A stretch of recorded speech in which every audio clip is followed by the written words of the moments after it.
Assalamualaikum warahmatullahi wabarakatuh. Bismillahirrahmanirrahim. Nahmaduka ya ghafuru ya syakuru. Mashalli wa sallim barik ala sayyidina Maulana Muhammadin wa ala alihi wa sahbihi asma'in. Nama ba'du. Kita menyangkut sholawat. Orang boleh beda pendapat tentang redaksi sholawat. Ada mashalli ala Muhammad, ala sayyidina Muhammad, Nabi Muhammad. Monggo lah masalah redaksi saja.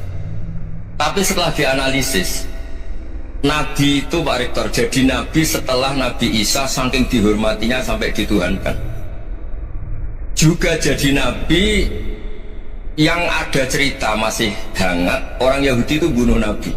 Jadi yang satu mendudukkan Nabi sedemikian tinggi sampai kayak Tuhan, yang satu menjatuhkan Nabi sedemikian rendah sampai dibunuh. Kayak apa susahnya jadi Nabi Muhammad SAW. Kemudian dengan gampang Hadatin agama ini bikin syariat yang bernama sholawat. Redaksinya monggo lah sesuai tradisi masing-masing. Allahumma sholli ala Muhammad, Allahumma sholli ala sayyidina Muhammad, ala nabiyina Muhammad, monggo. Tapi yang jelas redaksi ini kalau digiroyah dikaji, Allahumma itu Tuhan, Tuhan itu pemberi. Wa Muhammadun wa in jalla qadruh abdun min ibadi. Muhammad apapun tinggi derajatnya tetap berstatus hamba. Sehingga agama ini terjaga oleh syihotus sholawat. Agama ini terjaga oleh redaksi sholawat, yaitu Allah tetap pemberi sebagai Tuhan yang nggak tersaingi, la syarikalah. Rasulullah Muhammad wa injalla qadruh, apapun prestasinya, bisa mi'raj, bisa apa saja, tetap seorang hamba yang butuh muhtajun ila rahmatih. Jika redaksi Allahumma sholli ala Muhammad ini mengukuhkan yang Tuhan tetap Tuhan, hamba pilihan tetap hamba pilihan.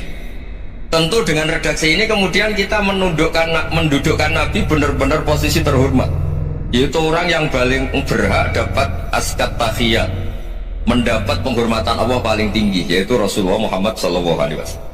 Dan itu diulang-ulang oleh Allah, Subhanalladzi asra bi abdi. Status hamba ini diulang. Lagi-lagi ini bernama diroya. Bernama apa? Contoh ketiga misalnya, fihi ayatum bayinatum maqamu Ibrahim. Dulu orang Yahudi itu ada diskusi masif. Syaratnya Nabi itu mbah-mbahnya harus Nabi, harus keturunan Nabi. Kemudian semua Nabi rata-rata di Palestina, di Syam. Lalu Muhammadnya asal-usulnya dari mana? Tahu-tahu orang Arab kok Nabi, padahal orang Arab itu dulu jahiliyah. Alhasil terus diceritakan bukti Muhammad ini turunan Ibrahim adalah ada jejak kaki Nabi Ibrahim di dekat apa? Ka'bah. Fihi ayatum bayinatum maqamu Ibrahim. Kalau Nabi Ibrahim pernah di Mekah, artinya beliau pernah meninggalkan turunan yang di Mekah, yaitu bernama Nabiuna Muhammadun sallallahu alaihi wasallam. Itu disebut fihi ayatum bayinatum maqamu Ibrahim. Nah, itu namanya diroya. Diroya itu satu perilaku keseharian kita beragama, kemudian tahu logikanya. Yang keempat misalnya, mangkana yu'minu billahi wal yaumil akhir fal yukrim apa? Jaro. Orang yang iman karena Allah dan Rasul maka memuliakan tetangganya. Andai kan pakai hukum sosial, tentu kalau tetangga kita baik, kita baik. Kalau kurang baik kok kurang pegawaian kayak gitu. Tapi dulu itu pernah ada seorang ulama itu dibully ya, dikerjain sama anak muda tetangganya. Pak Kiai datang ke rumah saya, orang ini datang. Kemudian setelah di rumahnya, Anda jadi butuh sama Pak Kiai, silakan pulang. Itu Kiainya senyum menikmati.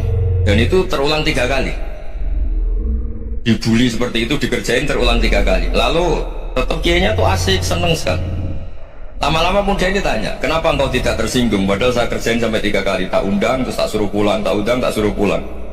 Kata Kiai tadi, yang memerintahkan baik sama tetangga itu Allah. Jadi saya nikmati ketika bisa baik sama Anda. Tidak ada urusannya dengan perilaku Anda yang menolak saya. Nah itu terus kita tahu memang motifnya kita baik sama tangga karena iman sama Allah dan Rasul, bukan hukum kompensasi sosial. Jadi kalau mau diteruskan Pak Rektor, saya ngajar di sini ya karena perintah Allah, itu orang alim harus ngajar, bukan karena perintah Rektor. Kalau diteruskan, ya saya mohon juga gitu para dosen, para karyawan di sini, kalau nggak khianat dengan UI itu karena takut sama Allah, jangan takut sama Rektor. Kalau Anda baik juga karena Allah, jangan baik karena apa? Rektor. Bagaimanapun ya semua kita ini makhluk. Makhluk itu la yadurru wa la yanfa. Begitu juga melihat Indonesia. Melihat saya ini kan ikut di UI itu lama sekali, ikut sama Profesor Zeni, dari anak Profesor Zeni nulis tafsir. Mungkin Pak Hersoyo tahu banyak, dulu Pak Lutfi ya tahu banyak.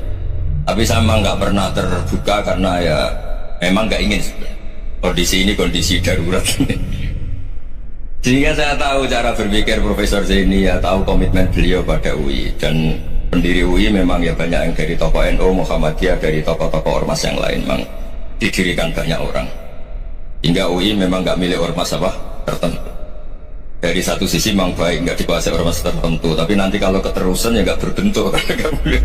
Ya sudahlah, dikelola saja, sambil jelas, sambil kadang nggak jelas, yang penting ikhlas tadi. Karena kalau terlalu asobia itu jadi repot. Kita ini yang nekuni fikih itu tahu, kalau tidak kuno itu madhabnya Hanafi, kuno itu madhabnya Syafi'i. Tahu-tahu seakan-akan Imam Syafi'i itu NU, Imam Abu Hanifah itu Muhammadiyah. Padahal ini orang-orang yang sebelum NU dan apa? Ahmadiyah. Jadi kalau kita yang nekuni ilmu itu biasa saja dengan perbedaan.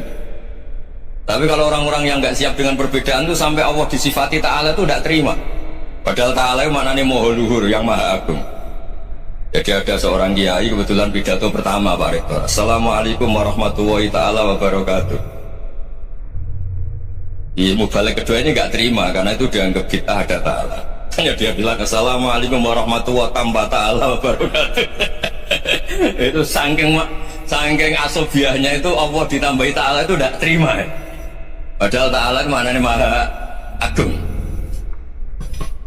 Nah itu kan jadi repot kalau asobia gitu. Kalau kita ngadepi perbedaan itu biasa saja. Karena kita mungkin bacanya banyak, lihat hal-hal seperti itu ya biasa. Karena dulu itu perbedaan itu urusan sudut pandang. Ya saya ulang lagi, perbedaan itu sudut. Allah yang Tuhan saja sering didebat sama nabi-nabinya. Karena urusan sudut pandang apa? Saya beri contoh ya. Suatu saat Khalilur Rahman Ibrahim itu saatnya meninggal sama Allah, Israel disuruh. Israel itu Ibrahim saatnya meninggal, ambil nyawanya. Setelah datang ke Ibrahim, ya Khalilur Rahman Ibrahim, saya disuruh nyabut nyawa anda. Itu Israel dipaksa mikir sama Ibrahim. Hal ra'aita khalilan yumitu khalilah. Kamu tahu orang yang mencintai kemudian bunuh yang dicintai, itu logika agak benar. Akhirnya Israel kan gak biasa debat, kan gak dilatih debat, gak pernah ikut lomba UI debat ilmiah. Dia taunya nyambut nyawa aja. Kembali ke Allah. Ya Allah, kata Ibrahim, hal ra'aita khalilan yumitu khalilah. Masa kekasih bunuh yang dicintai ya. Tapi kata Allah santai, bilang ke Ibrahim, hal ra'aita habiban yakrahu ayyalqa habibah. Masa katanya dia cinta saya kemudian ketemu saya ada berani kan? Israel mater lagi, logikanya gini Ibrahim, masa yang dicintai sama yang ketemu yang dicintai gak berani ya udah ketemu aja. Katanya yang meninggal itu artinya kamu bisa saja GR tidak mati-mati karena merasa dicintai, atau ingin mati karena mencintai. Nah maksud saya dalam hal-hal seperti ini orang UI pasti gak jelas. Katanya cinta Allah suruh mati ya gak mau, gak jelas kan. Dibilang gak cinta juga gak mau. Tadi dibilang cinta kalau ukurannya mati juga gak. Nah, tapi dalam banyak hal gak jelas itu penting Pak. Penting sekali. Buatan buyan, saya beri contoh sekian ilmiah, gak jelas itu penting. Rasulullah SAW itu dalam banyak hal itu disuruh Allah, memang disuruh supaya ngambil sikap seperti itu. Karena Allah itu punya otoritas penuh untuk bikin orang itu baik atau tidak baik. Wahsy itu yang membunuh Sayyid Hamzah, orang paling dicintai Nabi, diantara yang dicintai Nabi. Qatalahu Wahsy, dibunuh oleh Wahsy. Nabi secara basarnya itu gak suka sama Wahsy. Sampai cara lahir ya ingin corong Jawa, ingin masuk nol. Tapi apa kata Allah? Laisa laka minal amri syai'un aw yatuba alaihim aw yu'adzibahum. Itu tidak wilayah kamu Muhammad. Malah Wahsy dikasih tobat sama Allah. Khalid bin Walid itu perang Uhud kalah itu karena ide brilian Khalid bin Walid. Pas itu masih panglima kafir, yaitu pura-pura kalah, ghanimah dilepas, sahabat turun, pasukannya naik, walhasil orang Islam kalah. Khalid bin Walid akhirnya juga masuk Islam. Orang yang secara basariah Nabi itu gak siap. Kebalikannya juga ada. Sa'labah itu orang yang dapat gelar hamamatul masjid. Ini pas ngaji mesti ingat Salah. Dia di masjid terus setiap habis salam tuh lari karena istrinya nyun sewu masih berpakaian yang tidak pantas. Kenapa engkau terburu-buru pulang? Pakaian yang dipakai istri saya sekarang saya pakai. Ya pakaian sarung itu kayak Pak Rektor kan fleksibel. Ini khusus mau Ramadan, tidak akan sarungan terus, gak usah khawatir. Jadi ini tadi sudah perjanjian, saya yang kiai celananan, beliau yang rektor pakai sarung. Jadi ya supaya itu barter madhab. Tapi hanya sekali ini aja, bukan. Jadi jangan diharapkan ini jadi tontonan terus menerus. Dan ini barter madhab. Saya sama Profesor Kores juga sering gitu. Saya pakai sarung yang dihadiahi beliau pakai sarung yang dihadiahi saya. Memang itu tradisi Islam. Tahadau tahabu, kamu saling memberi hadiah maka kamu saling mencintai. Bukan riswah, bukan riswah. Walhasil terus Sa'labah ini buat saya didoakan Nabi supaya saya kaya, supaya tidak sering ganti-ganti pakaian seperti ini sama istri saya. Jangan-jangan kamu miskin itu lebih baik. Ngotot minta didoakan. Didoain Nabi kaya, terus lama-lama ninggal sholat, ninggal jamaah. Itu Allah belum tersinggung. Yang mulai Allah tersinggung itu kan saya sering fatwa di mana-mana, sering memberi saran. Mumpung kamu miskin itu sering sedekah, karena kalau sudah kaya itu tidak bisa. Saya memberi analogi gini. Kalau saya masih santri miskin, punya uang 100.000, diminta guru saya 50 tak kasihkan, padahal itu 50%. Punya 2 kambing kurus, diminta guru saya 1 pasti tak kasihkan, padahal itu 50%. Jadi kalau punya sapi Brahman atau sapi limusin yang harganya itu 100 juta, punya 2, diminta 1 boleh enggak? Tidak boleh. Saya punya motor butut 2, diminta teman saya 1 boleh, tapi kalau Davidson Harley itu nggak boleh. Nah, walhasil itu kalau kita miskin, misalnya kita zaman kuliah atau zaman mondok atau zaman apa saja, punya uang 100.000, narik temannya sampai 50.000 kan biasa. Tapi setelah 1 miliar, berani nggak kamu kasihkan 500 juta? Sama-sama 50%. Enggak kan? Nah Sa'labah gitu, ketika zakat masih per 40 kambing 1 kambing itu sebenarnya kan masih ringan. 41, 82. Kambingnya itu sudah mabinal jabalen. Barang dihitung zakat karena sudah ribuan, jumlahnya sampai 400 kambing. Banyak lah pokoknya. Terus kata Sa'labah, ini pemerasan. Karena jumlahnya besar. Allah tersinggung karena nabinya dianggap narik zakat itu dianggap khorat, dianggap pemeras. Allah tersinggung kemudian fa'aqobahum nifakon fi qulubihim ila yaumil. Dia ditakdir munafik. Semenjak itu terus tadi kembali gak jelas tadi. Barkohnya gak jelas itu menjadi orang itu bijak. Ini sekarang nakal, jangan-jangan nanti jadi orang baik. Yang sekarang baik, jangan-jangan suatu saat jadi tidak baik. Semua orang introspeksi. Gak ada jaminan kalau kita sekarang baik akan baik terus, gak ada jaminan kalau kita sekarang buruk akan buruk terus. Sehingga terus banyak kiai-kiai bijak itu memang lahirnya gak tegas, tapi gak tegas itu yang menjadikan bijak, karena sama-sama mungkin. Itu yang disebut laisa laka minal amri syai'un aw yatuba alaihim wa yu'adzibun, itu tidak wilayah kamu. Ketika Allah ngomentari orang munafik juga wa yu'adzibal munafiqina insya'a aw yatub. Bisa saja ada yang diseksa, bisa saja ada yang dikasih tobat. Karena pola yang kita analisis itu semuanya menurut kita, bukan menurut kemaslahatan orang apa. Saya punya sekian contoh cerita orang yang sowan kiai baik-baik, mungkin bawa gula atau salam tambah, tidak tahu lah, itu tidak mesti jadi wali. Tapi Kali Joko yang kenal Sunan Bonang itu kenalnya itu karena ingin begal. malah jadi wali deh. Tapi tidak usah dicoba. Umar itu nyari Nabi itu mau dibunuh, tapi malah tobat jadi orang baik. Jadi ini penting ngaji ya, supaya yang tidak tegas itu, tidak jelas itu kadang baik. Nah termasuk saya juga termasuk dia yang milih tidak jelas. Saya sering gojol gini, Fajar Hadil ini murid-murid saya sering saya gojol. Kalau semua sistem pendidikan kayak kampus, kayak UII, kayak UIN semuanya, itu sistem yang bagus karena tertib, jam kuliahnya jelas, mata kuliahnya jelas. Kalau di pesantren itu Pak Arso itu gak tertib, tapi justru itu enak, ketemu di jalan orang berani tanya. Nah ini kalau mbak-mbak misalnya menstruasi, mau belajar haid nunggu semester berapa baru tahu. Itu bisa sekian tahun gak sholat karena nunggu pelajarannya baru diterangkan.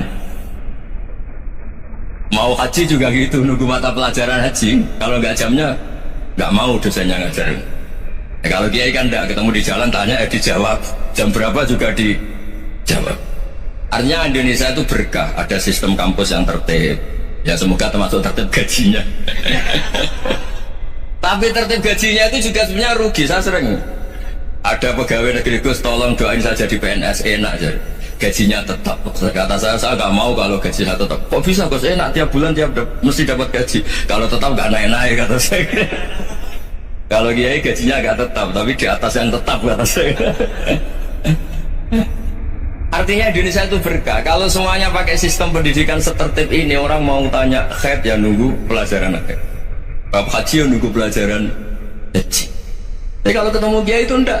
Ya pokoknya saya pernah di pasar, Gus mau tanya apa? Anak saya keluar darah terus gini-gini, padahal biasanya khed hanya 7 hari gini-gini. Ya sudah, kembalikan ke biasanya, rudat ilal adat. Itu udah usah sowan ke rumah, juga gak registrasi dulu, gak daftar dulu. Ya ini udah nyindir cerita saja, supaya ini bukti koalisi beneran. Jadi saya yang kiai gak tertib jam, koalisi sama yang tertib jam. Jadi kalau semuanya sistem kampus, nanti pertanyaan itu nggak bisa on time, nggak bisa setiap saat. Makanya Indonesia itu berkah. Kiai-kiai yang alim yang di jalan-jalan banyak, juga kiai yang di kampus dokter-dokter fikih banyak, yang nekuni ilmu umum ya banyak, macam-macam. Itu masalah itu kalau saling mengadili itu baru masalah. Misalnya kiai ngeluh nggak enak jadi kiai tidak punya gaji tetap, yang dosen ngeluh nggak dicium tangannya. Karena memang unik Indonesia itu. Kalau guru fikih kok dosen itu tetap nggak dicium tangannya, karena pikirannya anak-anak itu sudah bayar disuruh nyium. Itu kayak di alam sadar tuh gitu. Kalau kiai itu kan anak-anak gak bayar itu, ya opanya cium tangan itu. Makanya kalau kiai tidak keramat bisa mati, karena cium tangannya bisa mati itu kiainya. Ya ini cerita supaya saling menghormati, saling. Jadi kalau makanya itu pakar-pakar akhlak ya, pakar-pakar etika peradaban itu tertampar betul ketika Nabi urusan ilmu itu mengabaikan itu. Kalau sudah urusan ilmu, misalnya begini, ada urusan ilmu, ada mbak-mbak cantik atau ibu-ibu cantik, itu dalam Islam itu diajarkan jangan sopan-sopan banget. Kata Nabi, karena kekuatan ilmu itu di atas kekuatan akhlak, di atas kekuatan adab. Ya nisa an-nabi lastunna ka ahadim minan nisa, ini taqaitunna fala takhdu'na bil qaul fa yatma alladhi fi qalbihi maradun. Dan ada babak cantik, menarik, kemudian sopan misalnya sama Pak Fajarin sama dosen-dosen, monggo binara. Wah itu bahaya, pikirannya kemana-mana itu. Orang yang imannya pas-pasan, berarti mau. Maksud saya kalau cantik, menarik, ketemu di jalan, biarin aja dosennya mau kemana, biarin aja. Gak usah dihormatin. Kalau dihormatin, Pak mau kemana, sadar no bisa bahaya. Nah, biarin aja. Kalau tanya, Dek ini alamatnya mana, cari sendiri Pak. Karena hanya dengan cara itu si Pak dosen ini gak kepikiran. Gak ada orang suka orang kedus itu, gak akan. Tinggal sudah cantik, sopan, wah bisa pikirannya macam-macam. Itu ilmu. Fala takhdu'na bil qaul, kamu jangan terlalu lirih kalau ngomong. Fayatma alladzi fi qalbi maradun, orang yang pikirannya masih kotor pasti berpikir yang negatif. Anda mungkin demi sopan sama dosen Anda, tapi sejauh mana dosen Anda juga berpikir positif? Itu kan uji iman sama uji nyali. Nah, sama pejabat yang sopan sama kiai mungkin punya Alphard, punya Robicon, punya atau bawa uang banyak, terus sama kiai cium tangan hormat. Jangan-jangan kiainya yang pikirannya macam-macam. Ini berarti bisa jadi muhibbin potensial misalnya. Nah, saya ini termasuk kiai yang pengagum ilmu, sehingga saya sama orang yang medit, yang kikir sama saya itu saya senangnya bukan main. Kenapa? Karena kalau orang medit itu gak berhak nuntut. Tapi kalau orang lomo 1 juta minta surga, 2 juta yang minta apa? Surga. Gus salam tempel 200.000 aja kadang minta surga. Tapi kalau yang kikir-kikir ya sudah salaman tok, sudah gak minta apa-apa, kan dia tahu diri, gak bayar kok minta. Maksud saya Islam itu luas, dinikmati saja, Pak. Dinikmati saja.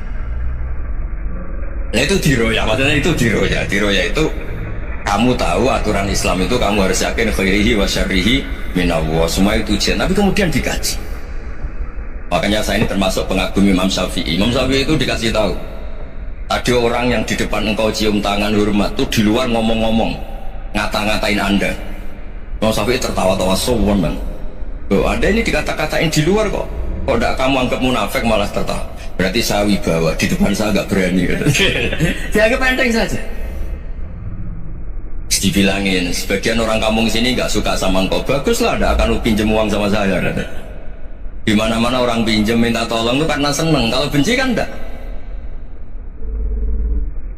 Intinya dianggap enteng saja, yang terjadi di dunia itu semuanya dianggap enteng saja. Man asa ilaika faqad atlaqaka, yang berburuk sama kamu itu membebaskan kamu. Coba kalau akrab, titip. Misalnya akrab sama Pak Fajar, bilang kan ke Pak Rektor, sangkap tuh jadi guru tetap atau apa, kan ribet. Kalau tidak cocok kan nggak minta apa. Makanya hati-hati Pak Rektor sama yang akrab-akrab. Itu dulu saya juga nggak paham. Di antara wasiat Bapak yang sering diulang-ulang tuh itu. Suatu saat kamu jadi kiai, ngelola orang nggak seneng tuh gampang. Sudah, situ orang lain. Kalau ngelola orang nggak orang seneng tuh repot. Mintanya aneh-aneh. 100.000 aja minta surga. Hanya teman tenis saja minta naik jabatan. Intinya itu ya sudahlah dikelola. Yang seneng ya berkah, mungkin teman berjuang, teman diskusi. Yang nggak seneng ya berkah, karena ini tidak minta macam-macam, enggak seneng. Nah itu namanya diroya. Diroya itu satu kajian keilmuan yang menjadikan kita ini nyaman dengan riwayat-riwayat, panduan-panduan dari Rasulullah Shallallahu Alaihi Wasallam kayak tadi. Kenapa sih tentang baik sama tetangga, baik sama tamu? Hitung-hitungannya tuh mangkana yu'minu billahi wal yaumil. Saya pernah dicium sama orang miskin yang akut miskin betul. Itu tak ajarin Anda ini lebih hebat ketimbang orang-orang kaya. Misalnya gini, misalnya ada komunitas rektor atau kiai besar. Saya ini kata orang banyak termasuk kiai besar. Mungkin kalau pinjam uang itu karena mau beli mobil, aksesoris mobil, karena kita kiai tok atau rektor atau orang-orang tok. Kalau sesama orang miskin itu pinjem-pinjemannya itu urusan beras, itu urusan nyawa. Keren mana nyelamatkan nyawa sama aksesoris mobil? Nyawa. Jadi pahala kamu pasti lebih besar itu. Itu senengnya jadi orang miskin terus keterusan sampai sekarang. Oh itu, lo coba kalau menteri sama menteri, rektor sama rektor, kira-kira pinjamannya apa Pak Arso? Kan kalau mau beli mobil atau mau umroh VIP, pokoknya yang keren-keren ya. Kalau orang miskin pinjam kan apa? Makan kan? Beras kan? Makanya kalau yang sedang miskin monggo lah kalau ingin terus. Maksud saya Islam itu seenak itu, Islam itu segampang itu. Sudahlah yang sedang miskin ya keren, karena sekali sosial itu urusannya apa? Nyawa. Tapi kalau miskin semua ya Indonesia bisa tutup kan? Ya sudah, yang kaya-kaya itu saya menyelamatkan Indonesia karena bayar pajak yang menjadikan Indonesia berjalan. Tapi ya dipakai yang benar. Nah begitu seterusnya. Ada kiai miskin cerita ke kita, terus enak jenengan alim, terus punya santri banyak, bisa ngajar di mana-mana.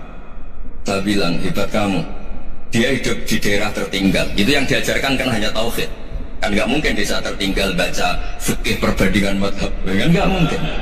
Kalau yang kayak apa Fajar Pak Sadali kan nggak mungkin fikih perbandingan apa madhab, menyorot madhab dunia ukur, kayak engke-engke itu kan nggak mungkin. Tapi pertanyaannya, yang menyelamatkan masuk surga itu tauhid apa perbandingan madhab? Tauhid. Ini hanya mengajarkan fardu kifayah, sunat-sunat. Ini Anda mengajarkan fardu ain. Surganya dulu kamu kan. Oh terus senangnya jadi kayak gitu. Karena yang diajarkan apa? Tauhid. Sementara kita yang gaya-gaya ini ajarkan perbandingan apa? Ada studi banding ke Al-Azhar kemana-mana. Ini enggak tauhid. Dari orang nyembah pohon jadi nyembah Allah Ta'ala. Keren ya? Keren. Jadi terus kiai itu sama saya senangnya bukan karena tabil. Tapi ada yang agak kurang ajar, tanya saya. Kalau itu hebat kenapa Gus gak mau jadi kiai itu? Waduh. Wah Ya repot kalau pertanyaan.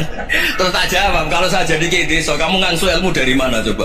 Ya dari jenengan, ya kalau sama gobloknya nggak bisa. Ya sudah, Gus aja yang jadi kiai besar jadi. Maksud saya, ya sudahlah kita begini seperti yang saya ajarkan di sini, saya sarankan supaya orang itu tahu. Ini namanya diroyah, Makanya kata Imam Ghazali itu kalau kamu ingin sopan gampang melihat anak kecil, wa aqallu min dzamban, dia dosanya lebih kecil. Karena masih kecil kan, tentu secara dosa enggak banyak. Kalau melihat orang yang tua, wa aktsaru minni ibadatan, dia tentu ibadahnya lebih banyak karena umurnya lebih banyak. Sehingga terus semua orang lain tuh di depan kita itu hebat. Ya semua orang lain sama, misalnya Pak ini rektor, Fathul Wahid rektor, tanggung jawabnya lebih banyak, berarti pahalanya lebih banyak. Tapi sama, ketika melihat Nyon Sewu, melihat pegawainya yang secara lahir di bawahnya, ini tanggung jawabnya nggak banyak, pasti salahnya juga enggak. Itu yang diajarkan Rasulullah SAW, sehingga enak. Tapi kalau kita melihat orang lain selalu salahnya, itu pecundang. Allah saja tidak seperti itu kan, amal baik ya ada khairan, amal buruk ya ada saron, semuanya dilihat oleh Allah SWT. Saya itu punya teman Gus, agak beling, agak seenaknya. Dulu miskin. Wah itu seenaknya betul. Kayak kenal Tuhan. Tak tanya, kenapa kamu seenaknya? 1 bulan tuh labanya bisa 200 juta sampai 500, sampai 1 miliar. Saya itu Gus, setelah duha itu perkembangannya bagus. Setelah duha itu. Saya pernah miskin, kan kata Ingka rezeki fisama, wa ingkana qalilan, ya kalau fisama fa'anzilu, terus wa ingkana qalilan fakasirhu, kalau sedikit perbanyak. Ini trennya sudah benar semua. Nah, wa ingkana haroman fatahirhu, kalau haram yang kau sucikan. Makanya saya seenaknya, kalau qalilan sudah fakasiru, paling trennya yang nggak benar juga fatahirhu kan. Dia yakin kalau yang nggak benar-benar sudah disucikan Allah, karena yang lain-lain sudah. Dari miskin sudah kaya, qalilan sudah fakasiru, paling yang haroman juga sudah fatahiru gitu. Tak tanya, lah kamu kok tahu? Polanya sudah ada Gus, karena yang qalilan. Kamu sembrono sama Tuhan kok begitu kan? Tapi apapun itu seneng saya. Seneng saya sering salah teh, makanya saya mohon yang sekarang miskin, sedang miskin itu ya tidak usah nyesal banget-banget. Kalau ingin kaya monggo lah, namanya orang juga ingin. Ya, tapi Anda harus bangga. Sosial antar kalian adalah urusan nyawa, dan itu pahalanya luar biasa. Supaya kita, nah yang kaya-kaya juga boleh GR lah, karena pembayar pajak. Dan itu bisa menyelamatkan Indonesia Raya. Begitu seterusnya. Itu yang diajarkan Nabi, antawadhu hatta la yabghiya ahadun ala ahadin. Kamu semua harus tawadhu sehingga antar kalian tidak saling tidak sopan, tidak saling liar, tidak saling mendolimi. Termasuk tadi sikap gak jelas tadi. Orang dolim yang sekarang dolim bisa saja tobat, yang sekarang soleh bisa saja nanti. Semuanya itu mungkin. Kita diajari ya muqallibal qulub tsabbit qalbi ala dini. Jadi keliru kalau kita dalam banyak harus tegas, gak mesti. Al halalu bayyinun wal haramu bayyinun. Tapi ada wa bainahuma umurun mustabihat. Ada yang wilayahnya itu abu-abu. Misalnya ada perempuan cantik, misalnya contoh paling gampang. Kalau kamu ajari secara serius, kamu bisa saja tergoda jadi fitnah. Tapi kalau orang soleh gak berani ngajarin, kemudian digunakan orang fasik, malah menjadi orang nakal, kita juga tanggung jawab. Kamu mau tegas gimana? Wilayahnya sama-sama mungkin. Wilayahnya sama-sama mungkin. Yang dekat pejabat mungkin terkontaminasi KKN. Tapi kalau pejabat gak dekati orang soleh, punya perilaku yang gak soleh, yang repot juga Indonesia kan? Nah hal-hal seperti itu kita tidak perlu ngambil sikap. Maksudnya nggak usah ngambil sikap, ya kita buktikan kalau milih satu madhab, kita buktikan semuanya lebih baik, semuanya lebih bermanfaat, semuanya lebih berperadaban. Karena nggak bisa dihindari wa bainahuma. Termasuk nyuwun sewu, saya mohon maaf sama mulai Pak Harso, Pak Lutfi sampai Pak Fathul Wahid. Saya ini termasuk kiai yang nggak suka dekat sama orang-orang tok. Bukan karena hasud. Memang konstitusi kiai harus gitu, la tamuddanna ainaika. Kenal orang lebih tinggi itu kan resiko. Misalnya saya kiai desa, mungkin punya keri tua sudah seneng, punya kijang tua sudah seneng. Gara-gara kenal Pak Wahid naik Kempri, waduh kok saya kalah itu. Kenal orang itu kan resiko. Mungkin dosen-dosen sini kalau kenal saya di Rembang juga resiko. Di sini gak ada cium tangan, biasa dosen, wah gak enak jadi dosen. Jadi memang harus dibatasin. sekiranya mungkin orang terdekat, karena latamu dan kamu jangan sering melihat orang lain yang mungkin secara lahir dapat nikmat yang lebih tinggi timbang Anda. Kalau kamu nggak bisa ngelola hati Anda bisa hasut, Anda bisa dengki, paling tidak Anda bisa ada syukur. Saya itu sering didolani pejabat, juga sering melihat pejabat di TV naik mobil aja ada yang naikkan, bahkan kalau wudhu itu anduk aja ada yang bawa. Itu kalau yang nggak kuat, naik jadi pejabat. Ya makanya terus konstitusi Kiai itu mengatur, sudahlah mata kamu itu kamu batasin, jangan melihat sesuatu yang potensi menjadikan Anda tidak nopo syukur. Gara-gara Nabi Dawud itu terlalu nopo lugu. Tan masyhur itu ada seorang perempuan cewek diperkosa 3 tokoh, kila 4, pokoknya 3 aja, diperkosa 3 nopo tokoh. Bareng cawe wedok niku hamil, jadi gunjingan. Dilapor oleh Nabi Dawud. Sebenarnya 3 orang ini tersangka, 3 orang tokoh ini tersangka karena disebut perempuan tadi. Misalnya yang merkosa aku si A, si B, si C. Bareng pas ini Nabi Sulaiman jauh umur 13 tahun. Bareng neng mahkamah Nabi sinten Dawud dibenarkan napa wong lanang 3 wae. Perkarane ora ngaku, ora ana bukti. Tetapi pangeran kersakno iku lucu. Wong 3 mau terakhir malah muni ngene. Wah, paling diperkosa asu niku. Maksudnya paling sing merkosa napa asu. Barang Bali cawe itu tersiksa. Tersiksa terus napa jenenge Nabi Sulaiman ngendikan ngene. Andekan hakimnya saya, pasti keputusannya tidak seperti ini. Nabi Dawud dengar itu terus, ya sudah kamu saja yang memutuskan. Akhirnya walhasil wong 3 wau wong 3 napa wong 4 niku ditahan diceluk oleh Nabi Sulaiman. Jaremu semerkosa asu. Iya, muncan Sulaiman umur 13 tahun. Rupane biasa nih, kuaget dan ono rupa kan. Abang wes dipisahno neh. Dadi gak bareng ditanya. Model polisi kan. Mestinya polisi sing model Sulaiman mungkin. Diceluk neh sing sitok. Jare muni asune apa? Putih. Terakhir muni asune apa? Ireng. Bareng dikonfrontasi kan gak janjian, dikonfrontasi jawabnya sitok muni putih, sitok muni ireng, sitok muni apa. Jare roh kabeh wong 3 roh bareng, jare serentak roh bareng, dadi seksin aja iku diperkosa asu. Jare roh serentak bareng diperkosa asu kok wong 3 muni asune, sitok muni abang, sitok muni putih, sitok muni apa? Ireng. Akhirnya ketok goroe terus dihukum. Lah gara-gara kecerdasan sinten Nabi Sulaiman wa lewat rekayasa iki darane apa fahamnaha Sulaiman. Terus diuji lagi ana wong dia anak kakak beradik dia anak loro, padha-padha dia anak bayi. Jenenge cacilik raine kan tesih mirip-mirip. Walhasil ning tengah hutan dipangan serigala 1. Terus sing Mbak Yune sajane anak sing dipangan wae adike. Tapi walhasil adike iku ngotot, pokoknya iku anakku sing selamat tuh, sing dipangan iku anake jenengan. Wes lapor Nabi Dawud itu modelnya lugu. Ngersing aku ya sanaem. Barang Nabi Sulaiman ya gremeng senengane. Mulane gremeng ya oleh. Keputusan kok ngono. Cara aku hakime ndak seperti itu. Nabi Dawud tapi demokratis. Ya tidak apa-apa, kamu saja yang memutuskan. Masyhur Nabi Sulaiman ngutus saiki mboke loro anake sitok dibagi ae diketok. Kono ngetok mbek Nabi Sulaiman, ya dramatis ana pengawal kon njupuk pisau ketok dibagi loro. Ternyata sing adike mau gak nangis blas, sing Mbak Yunen nangis tenan. Hualah, ya semenyen iku anek adik kula mun ketok menyen kula salah. Bareng delok adike gak nangis terus dikekno Mbak Yunen. Ora ana mbok anake diketok gak nangis. Nara mbok elek. Akhirnya dikekno Mbak Yunen mergo sing nangis. Mergo seorang ibu pasti gak ridho anaknya diketok. Adike tenang ya pas anaknya diketok. Paling pikir orang anakku wae ketok Allah. Paham sih kalau maksud.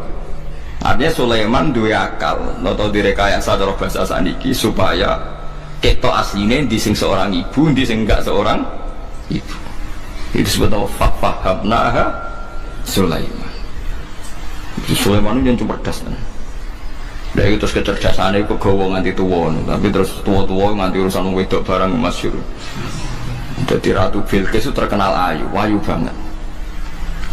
Tapi jin-jin itu mantel. Sulaiman itu bojone akeh. Ono wong ayu penguasa Yaman. Bilqis. Apa dirabi pisan? Cek orang ngajari Sulaiman kabeh wong apa dirabi. Akhirnya Bilqis itu jin itu ngekei hembusan fitnah. Nak Bilqis itu wayu tapi sikile kaya napa jaran. Kaya jaran itu maksudnya ono napa? Ono ulune.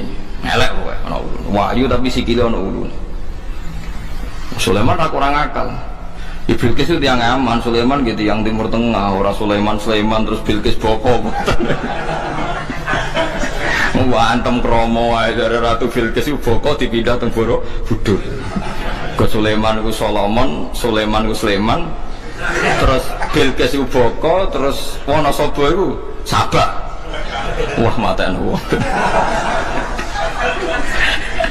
Kalau kadang kita kok itu yang buku ngotot itu sebuti Gus, hukumnya wong nganggur.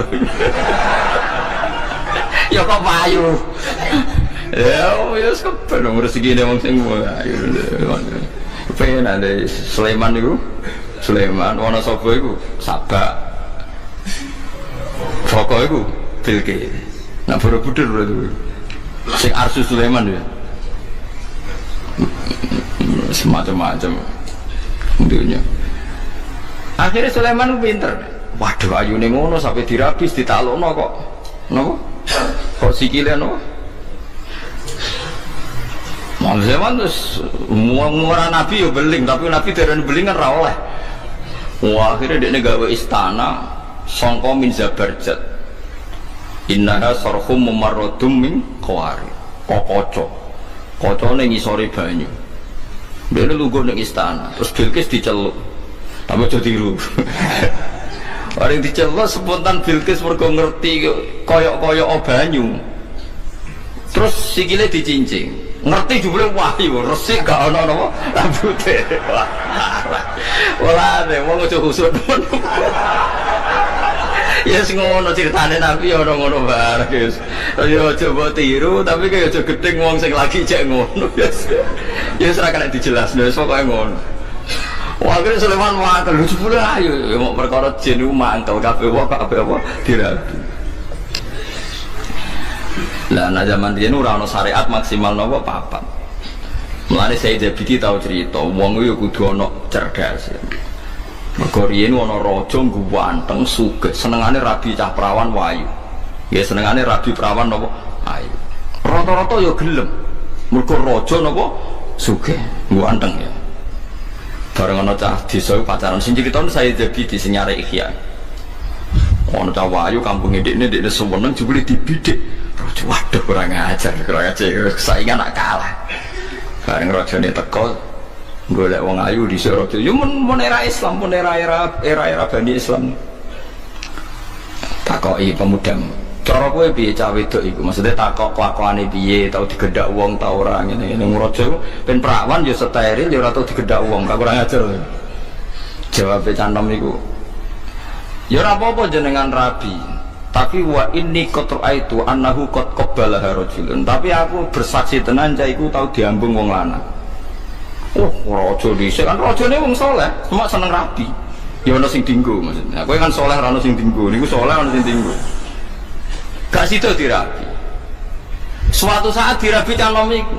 Warani barang wong kok ora duwe gira, maksudnya wong kok ora duwe harga diri. Wong tau dirambung wong lanang kok gelem apa? Dirabi. Wong lanang bapake piyambak. Innahu abah. Sing muni wong lanang liya sapa? Pokoke tau diambung wong lanang. Jare raja iku kerang ajil.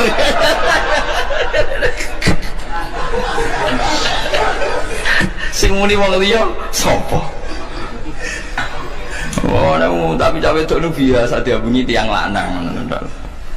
Akhirnya raja kan gak minat. Waduh, biasa diambungi wong lanang suatu saat dirabi cah iku raja. Lha kok rabi kuwe wong kok gak duwe cemburu, gak duwe harga diri. Lah rumasane jenengan sinten wong lanang? Jaremu diambung lah niku bapak.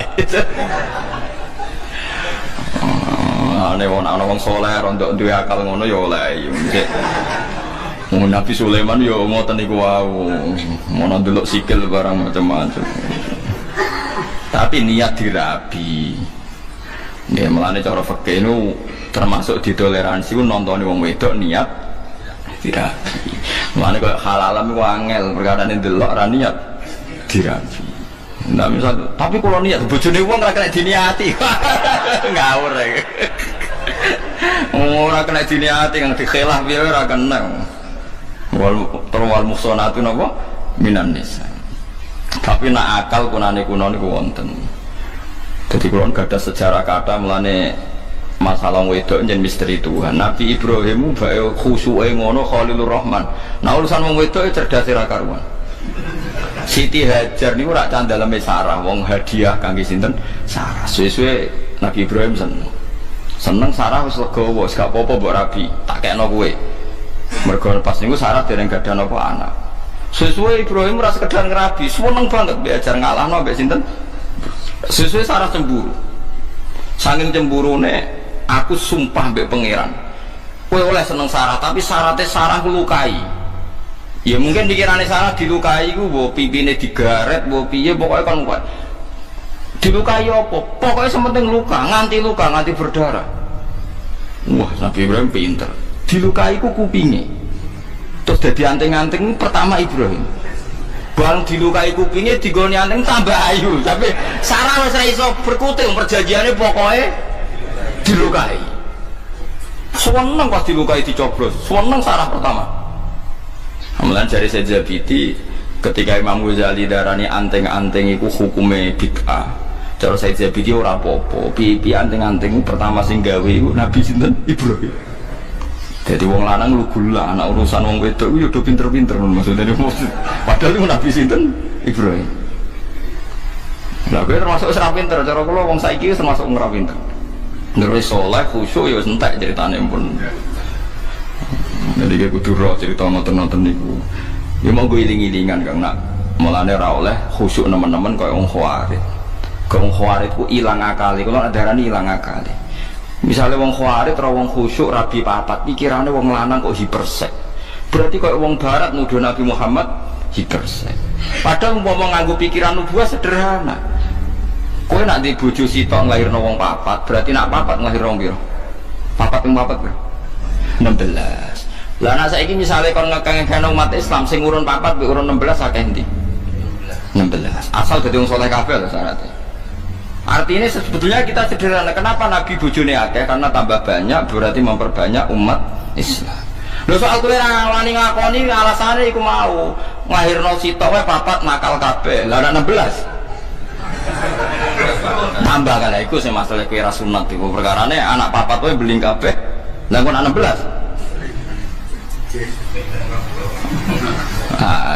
Tapi kan kita itu aja sampai terus pikirannya urusan hiperseke, urusan kita di pikiran nubuah. Nak wong wedok itu alat reproduksi, nak produksi wong soleh, dia berarti baik. Lah kalau baik tambah banyak, tambah baik. Ya itu sing dilakoni para nabi kabeh garwane akeh. Lho soal aku sama nang nglakoni dengan beberapa hal, iku ora penting kuwi ora janggal mbek nabi. Lho kalau sebagai ulama kepentingan saya hanya satu, jo sampai iku janggal ambek nabi ku tok pun. Mulai kalau ngaji tentang putih-putih kalau terang, soal kira ngelakoni ramah masalah.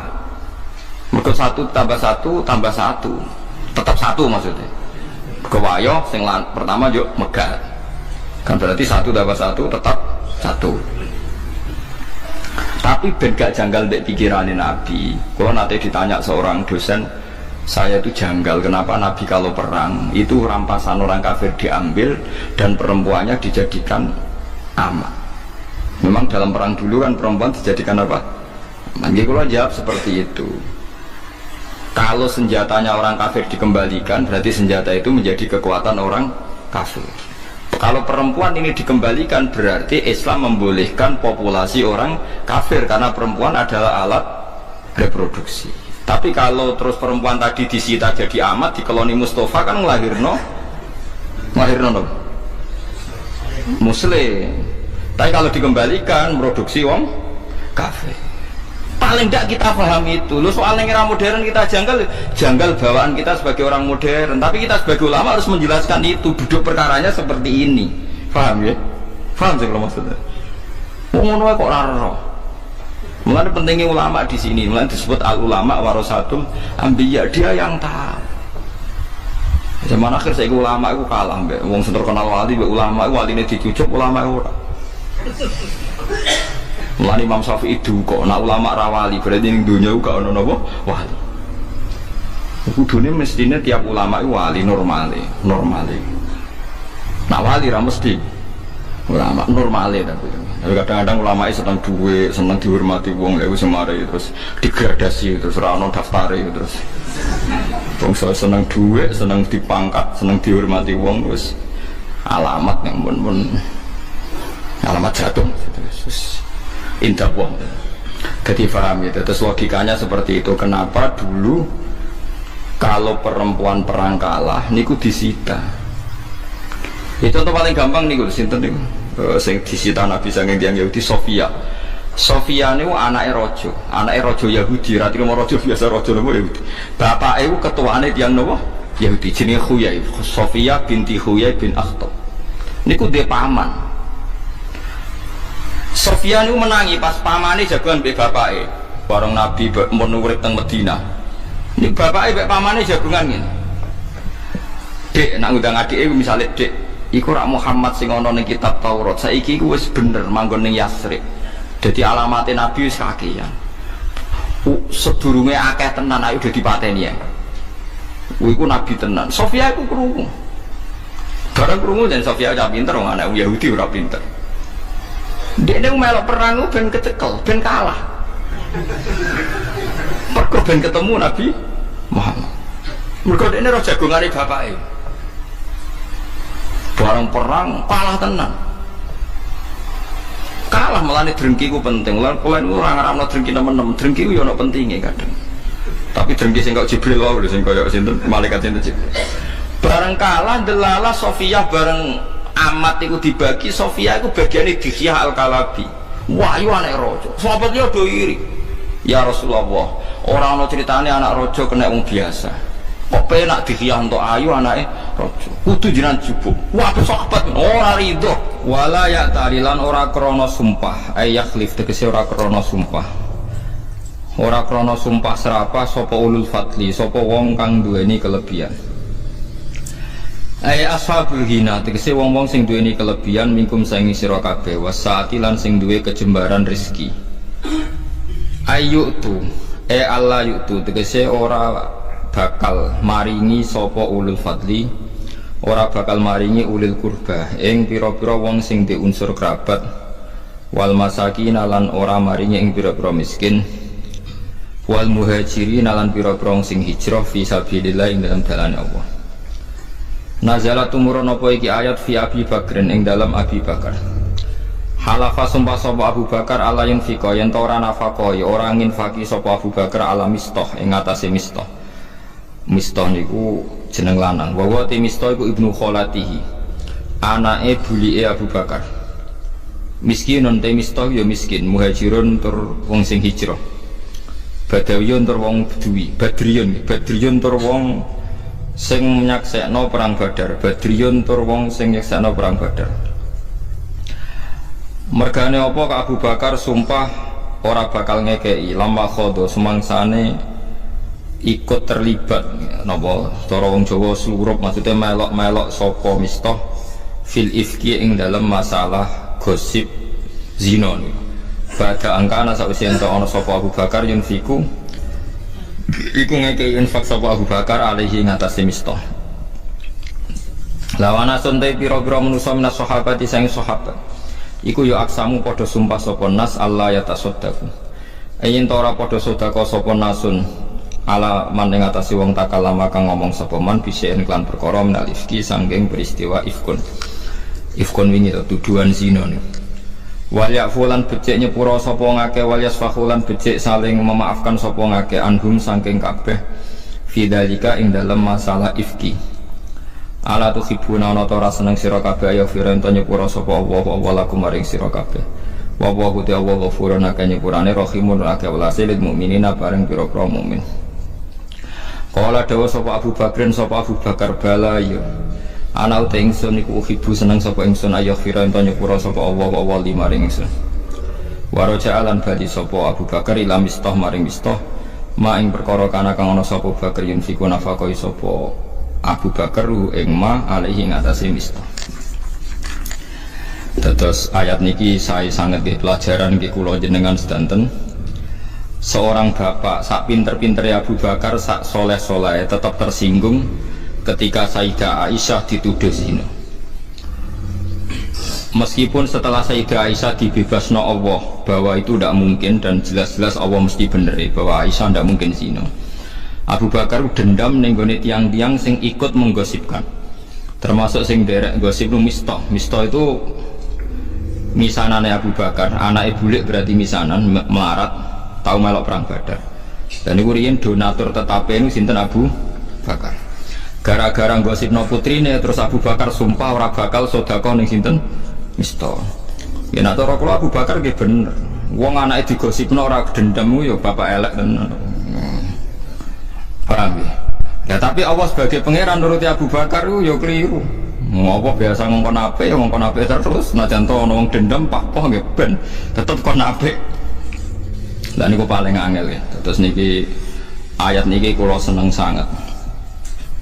Mulane ini peringatan nggih kangge para kiai. Terus kita meskipun kecewa mbek santri, kok aja sampai terus sumpah gak mulang. Kok sedekahe saat kiai yo mulang iku. Nah, nganti sumpah ra mulang yo repot. Jadi ngeneng yo oleh, didik yo oleh, tapi aja terus ndadekno ora ngamal apik. Mulane wonten ayat wala taj'alu waha urdatal li aymanikum antabarru. Jangan sampai Allah kamu jadikan satu penghalang untuk melakukan kebaikan. Hanya Anda karena kadung pernah meminjam nama nopo Allah. Di misalnya demi Allah aku ora bakal ngomongi wong iku. Pas ape rukun eling, harus kadung sumpah ya. Nah damai rak melanggar sumpahku. Itu jangan sampai jadikan Allah sebagai urdotan, sebagai problem atau halangan untuk Anda melakukan kebaikan. Difahami. Niki memang ayat luar biasa. Tetes Abu Bakar sebagai seorang bapak nggih dendam Aisyah digosipno. Dan itu sah. Cara kula normale bapak nggih ngoten niku. Nggih normale bapak nggih derek dendam sama orang yang menyakiti putrinya. Tapi normale hukume Allah benten. Hukume Allah ngutus Abu Bakar wong mampu biasa istiqomah donasi bantu Mistah ya kudu bantu terus senajan to atine gelo mergo Mistah nderek gosipno sinten Sayyidah Aisyah. Iku hukume pangeran paling angel, cocok ra cocok nek perintah Allah kudu nglakoni. Lah nek gelo mbok turuti ra ono wong apik ning donya. Kowe yo biasa to gelo mbek kanca, mbek dulur, mbek bojo. Terus ki ape ra bojo-bojonan mergo gelo. Loro kene guyu ora siap den. Masuk dekne cah elek lah ra siap, ra payu rabi ora siap. Gelo mbek kanca terus ra kanca-kanconan. Sebabe kancanan mbek sapa? Ora iso. Mulane Nabi Musa nanti tanglet nang pangeran. Kula nate maos niki teng Ihya teng kitab Khilyatul Auliya beberapa kitab. Nabi Musa itu sanggeng mangkel mbek Bani Israil. Nggih kebijakan apa wae kok dikelirokno mangkel. Mangkel terus ya Allah kula niku mun kekasih jenengan. Tapi wong Bani Israil sing iman lho niki sing gosipno sing iman.